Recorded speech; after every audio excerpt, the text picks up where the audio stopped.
Welcome to the Juantastic Show. I'm your host, Juan Kilala, and today we're going to dive in and get to know one of our teachers at Beverly Hills High School, Mr. Henggeler. How are you doing, Mr. Henggeler?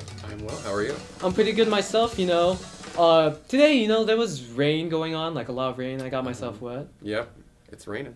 So, besides rain, you lived in San Diego, right? I did used to live in San Diego. Yes, I went to college there. You went to college, and how was San Diego when you were younger? Well, San Diego is great. It's got everything. It's got the beach. It's got the city. That's true. It's not as congested as Los Angeles, which is nice. San Diego's great. It's where I still go for vacation, so I love it. Yeah, there's not like a lot of like tall buildings, and it's not as... There's one concentrated area. We do have a nice downtown in San Diego, but it's nothing like downtown Los Angeles. Right. It's a little smaller. So, when you were younger, like, how would you spend your time? Like, well, how were your parents, your elementary school experience, like, things like that? When I was younger, I grew up in Ventura County, which is just outside of Los Angeles, so I grew up about 40 miles away from here. It's not too far. No. My childhood was pretty boring. I went to private school, private Lutheran school when I was little. Yeah, I got to wear school uniform. It was pretty exciting. Yeah, same. Yeah.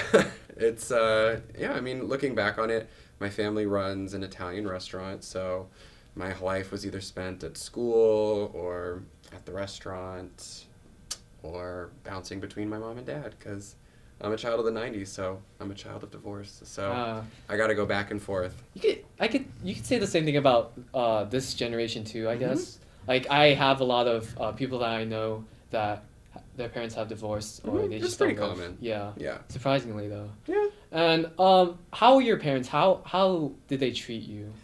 They were good. I love my parents. My dad's a restaurant owner. My mom was actually a counselor in a prison, a youth prison. I see. For kids. I see. So I always had the looming fear that, if I did anything wrong, I was going to get to spend my entire day with my mom at work. So she always made sure I was disciplined. Yep, definitely. So, besides your parents and your general area, so when you went to school, elementary school, how were the people there, like, during the 90s? Since it's different it's because people tend to think that the 90s/the 80s was like, oh, it's so funky, or anything like that. How were the 90s? How were the 90s at school? It was great. I had Pokemon cards. I had Beanie Babies. I had a Furby. I had a lot of Furbies. I was very into Power Rangers. I'm still into Power Rangers. I feel like everything that I was into as a kid is coming back now, so that's pretty cool.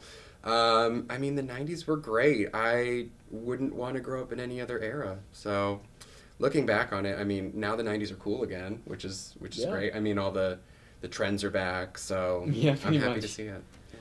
So, in school, school, how was high school specifically? High school for me, I am one of those weirdos who loved high school. When I talk to a lot of other adults, they're like, oh man, high school. I loved high school. I was really involved in high school. I did ASB all through high school. That's good. So by my senior year, I was the president of my school. So I took a lot of pride in my high school. I was like very school spirited. I went to all the football games, all the basketball games. I played volleyball. So I was kind of that kid that you got sick of, because I was just everywhere. And I did the morning announcements. It was a lot. Yeah, that's pretty much me, except I don't do any of that, and people just don't like me in general. Well, you know what? I like you, Juan, so that's Thank okay. you, You're Juantastic. Yep. Thank you. But were you considered popular? Did people know you?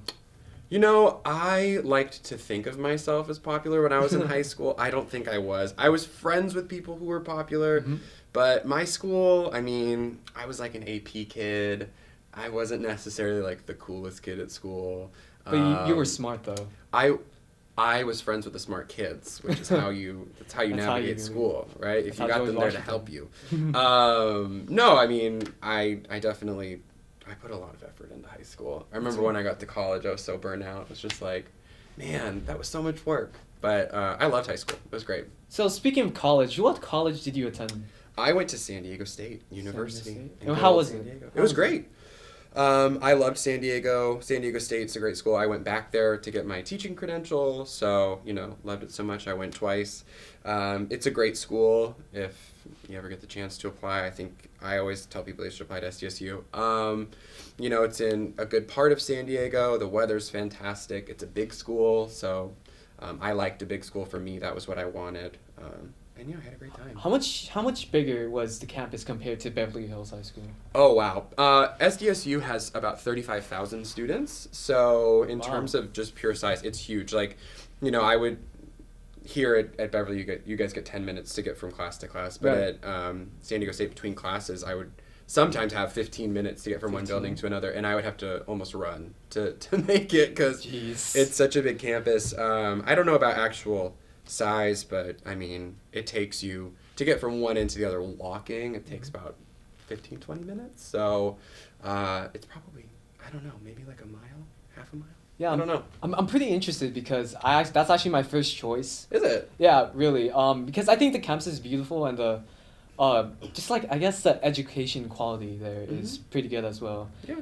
Like, what major did you take in college? Well, when I was in school, I made the classic mistake of declaring the wrong major, which is what a lot of high school seniors will do. They'll put a major on their college application, and then they get there and they're like, what? I don't want to do this at all. So when I got to college, by my sophomore year, I had switched to English, which, as you know, I'm an English teacher. So that was my major. And then my junior year, I was minoring in film studies, and I decided to make that a second major. So I double majored in English and film studies, and that's what I graduated with. I see. So when you chose your majors, like, why did you choose them specifically? Like for English, when I talk to other people, people usually say, oh, I want to major in math or science because it's quote-unquote fun. Yeah. But why did you major specifically in English? Like, I can understand film, but English is interesting to major in. I always loved reading and writing growing up. My, big dream when I was in school was to be a TV writer. And I really wanted to take my two, main interests, which is writing and television particularly, and turn those into a career. And so when I got to college, that was not actually really where my head was at. I just had always been good in English. I had credits in English because I'd passed the AP test, so that was also a motivation. And then when it got to time to declare a major, I was just like, all right, English is the one to do it. And then I picked up film studies because I also loved film. For me, I was never that kid who was like, I'm going to be an engineer. I know that I'm going to do this and this is what I'm going to do. It kind of was a gradual progression. And then teaching just kind of fell into my lap when I was working in the film industry. So, yeah, that's a lot of people. Like when we had college day at school, teachers always told us, oh, what you really want to do during your senior year is not actually what you want to do. Like, you're going to change. Like, it's never a straight path. Yeah. And so basically you just decided to link English and the film industry. I did, and it definitely was not like a point A to point B for me. I thought that the film industry was going to be for me, and then I did it for a year, and I just wasn't loving what I was doing, and then out of kind of frustration, I wanted to change, and I wanted something that I felt like was a little bit more where I felt like I was actually making a measurable difference. And so I was just like, all right, I'm going to get my credential and we'll see if I like teaching. And I've loved teaching ever since I've started. So for me, it's I kind of stumbled into it, but it's really worked out for me. For other people, I know that, they had a plan from, first grade and they get there and they're happy too. So everybody's different. Yeah, I wish I was like that. Yeah, it would make life a lot less confusing. Yep. So, so you used to teach at San Diego, right? That's what I'm assuming? Well, I student taught in San Diego when I was a student teacher. Right. And then I taught in Los Angeles, LA Unified, for a couple of years before coming to Beverly. So why did you choose to go to Los Angeles, other than the fact that it's really close there? Well, you know what? When I went back to San Diego for my credential, because I lived in LA, worked in entertainment, went back to San Diego, and even though I wasn't going to be working in entertainment, I just really missed LA. I love still being close to the entertainment industry, and I have so many friends in the entertainment industry. Also, my family's close to LA. For me, growing up, I always knew I was going to end up in LA, even if it wasn't working in entertainment. I really do love Los Angeles, so for me, it was always my goal to get back here. That's interesting. Yeah. That's interesting. So, So you were a student teacher at San Diego, right? Mm-hmm. And how was teaching at San Diego different than teaching at Los Angeles? Like how were the kids, the teaching style? Did you have to change your teaching style? Definitely. The high school that I was a teacher at in San Diego is a lot different than Beverly. It's a completely different population. And, you definitely have to kind of tweak what you're doing to the kids that you're teaching. Makes sense. Absolutely. My students in San Diego, my first group that I ever taught, I still talk to them a lot. So I think that, for me, it's all about like forming real relationships with my students, which I really like to do. You tend to do that actually in our period. You're like one of those really cool teachers. Thank you. Yeah. I need that validation. So after you decided that you wanted to change your path to teaching, when did you actually start teaching? So I'm kind of an impulsive person. I was working as an assistant, and in February I had like a little meltdown, which is common of assistants in any field. I was just really stressed, and Was your boss making you stressed? Oh yeah, I mean everything was making me stressed. I mean, when you become a young professional, everything is stressful. So I was talking to my family, and I had in high school had thought of being a teacher because I really loved my teachers in high school, and so I remember my sister reminded me of that, and then that night I just got on my laptop and I was like looking up credential programs, and then I saw that my old school, San Diego State, had one, and I saw there was like 2 tests I had to take, and there were a couple prerequisites I'd have to take online. I signed up for the prereqs that night through an online school. I signed up for the tests, and I took them the next week, and then I sent in my application 2 weeks later. So for me, it was very like, boom, this is what I'm doing. And I just didn't look back. And so I applied in February. I got in March, and I started school in August. I see. And then 1 year of school, and then I became a teacher. Yeah. So your first year of teaching, how was it? Was it anything that you expected? Like, how were the students? No, it was not at all. I think every first year teacher has a really rough time. My first year teaching, that was just, I mean, I'm happy I never have to be a first year teacher again. I think that you're just never truly prepared for what it's like when you're alone in the room with them. When you're going through a graduate program, you have another teacher in the room with you, which is really nice. And then when you're alone, especially for me, I mean, I don't think I look that young, but I think some students think I look young. So for me, especially 2 years ago or 3 years ago when I was first getting into the classroom, I mean, to get kids to listen to me was really rough. So my first year teaching, it took me a while to get adjusted, but I think I'm hitting my stride now, so I feel a little bit better. When you were teaching your first year at a class, were you teaching at like a rough school, or were you teaching at a rough school, or is it just you just get unlucky? And I would get all say the it bad was. Kids? I'm not going to say it was a rough school. It was not a rough school, and they were not bad kids. They were 8th graders. So, I mean, you are a 10th grader. Yeah. Think back 2 years. When I think of myself in 8th grade, that is the worst version of myself. That is a 13-year-old hitting puberty. You're going crazy. You're starting to yell at your parents. So I think that it was just the age level. I mean, I wasn't ready for it. I wasn't ready for it at all. So 8th grade, I tip my hat to 8th grade teachers, middle school teachers in general, because I did it for 2 years, and I'm very grateful to be in high school now.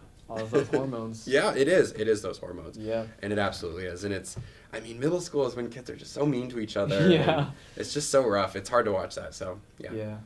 So, compared to your school in San Diego, how does it compare to Beverly Hills High School? Well, Beverly Hills High School is, it actually kind of reminds me of my high school in Ventura County. Just kind of the student demographics, the kids, the community, everything here kind of reminds me of what I had. So I think that just comparatively, Beverly Hills compared to the school I taught in San Diego, it's just, every school is different, but we definitely, I think we're lucky here at Beverly Hills to have so many amenities, and we've got, all these sports programs and extracurriculars. Like, the studio, KBEV, it's crazy that you guys have this. This is awesome. Yeah, so, a lot of schools don't really have it, and it's really nice that we have a studio like this. It's crazy to me. And it's so awesome, and I'm so grateful to be at a school like this. It's great. So do you get the Beverly Hills vibe when you when you teach at the school? I don't, and you know what? That was something that I was a little bit nervous about when I came to the school. You know, just the name, Beverly Hills High School. In Beverly Hills, it's such a, you know, people know this all over the world. So for me coming into it, I was a little bit nervous, I will say, but you guys have, I mean, been awesome. I mean, my students are great, and I haven't. You're welcome. And I haven't encountered any of that like crazy, over the top, ostentatious type of lifestyle. I really feel like if you try to connect to your students, like try to make an actual relationship, like you're not one of those teachers that pull the trigger easily. Yeah. The kids here usually think that you're really cool and they're willing to listen to you. Well, I hope so, and you know, it's all about mutual respect. I think with being a teacher, and I mean, I've had nothing but great experiences here. So, about being a teacher, what do you think what is your favorite part of being a teacher? You know. Oh man, I guess my favorite part is just like getting to see the transformation in kids from the first day of school to the last day of school. You know, if I can see any sort of change, whether it's academic or social or, you know, in the actual student, and I, you know, feel some sense of responsibility for that, it just makes me so happy. So I think that's my favorite part is the transformation, even if it's small. Seeing students, you know, better themselves always, you know, is my favorite part. So would you say that you feel proud about? Oh yeah. Yeah, about you the know, I'm not a transformation of parent, but students, like right. on the last day of school, every time I've had it, I'm like, you know, a crying mom. Like, I'm so proud of do them. you actually cry when you? You know, sometimes I get a little emotional, but you know, I always had students who were leaving the school, so like, you know, 8th graders or seniors. So it's like, you know, now it's like, if I'm here next year, I'll see you guys in the hallway. Yeah. It's not like goodbye forever. Yeah, that's good though. Yeah. So if you were an English teacher teaching seniors, you get a bit emotional. Oh well, then definitely, because it's like graduation. You know, they're not going to be here every day. So besides like the transformation, what else do you think you feel proud about? I mean, I guess for teaching, I honestly just like being around, you know, young people. I mean, I consider myself still young, but like, there's still so many things that like I just get a kick out of that like kids these days find funny. Yeah. Like, you know, there's just so many things like these like memes that pop up out of nowhere, and like, you know, I like to think of myself on the forefront of that culture, but there are still ones that I'm just like, what? And so it gives me kind of an edge like over my friends who are my age who like don't get things, and I'm like, let me explain it to you. I've got the insider knowledge. You consider yourself young, right? So so since you consider yourself so young, what do you have any advice to students, since you can connect to them? Yeah, I mean, if I could go back to myself in high school, man, I mean, I would just say, it's so like cheesy and stereotypical, but like, I mean, just put the work in now. I mean, I see so many students, because I have freshmen and sophomores, who it's like, you know, I see them kind of giving up or not wanting to put in the work, but like, I promise you that the things that you do when you were 14, 15, 16, like, they're going to matter if you want to go to college and if you want to go into those next levels. So like, put the work in now and be serious now, because when you go to college, like, it's hard and it's rigorous, but you do also get to have fun. So it's like, there is a reward for you after high school if you put in that work. And I mean, just do as much as you can. Like, I was in so many extracurriculars in school and high school, and I'm so grateful that I did them, because that's how I like formed all of these like friendships. And you know, when I look back on high school, I probably still talk to like 5 or 6 people, but like those 5 or 6 people like are like some of my closest friends in the world, like probably my closest friends in the world. So it's like, you know, just put yourself in situations that might be uncomfortable, or where you kind of feel awkward or weird, and you know, you'll thank yourself for it later. So how much do you think extracurricular activities affect your application to college/university? Oh my gosh, I don't know. I mean, it definitely doesn't hurt to do them. I did them, I guess, in high school kind of for both reasons. I was like, oh, I want to do this, but I also was like, I want to look like a good applicant. But I think that the lasting impact, I don't know you know, it's all up to the admissions officer. But I think that for me, what I really loved about being so involved in school was like I had friends from like, you know, you can walk through school and it's like you walk through all these cliques and groups. It's like, oh, I know you and I know you, and like we're kind of friends, and like it's just nice to have that so that you're not like in this bubble, you know. Right, but just in case for like those students that decide that they don't really want to do extracurricular studies and they're even struggling a bit in their regular studies, like, do you have any tips on like how they should study and like how should they take notes? And oh gosh, I mean, if you're struggling, I say, well, I do tutoring after school on Mondays and Tuesdays in the library. That's a great resource that not many people are taking advantage of if you're struggling. Also, I mean, just talk to your teachers.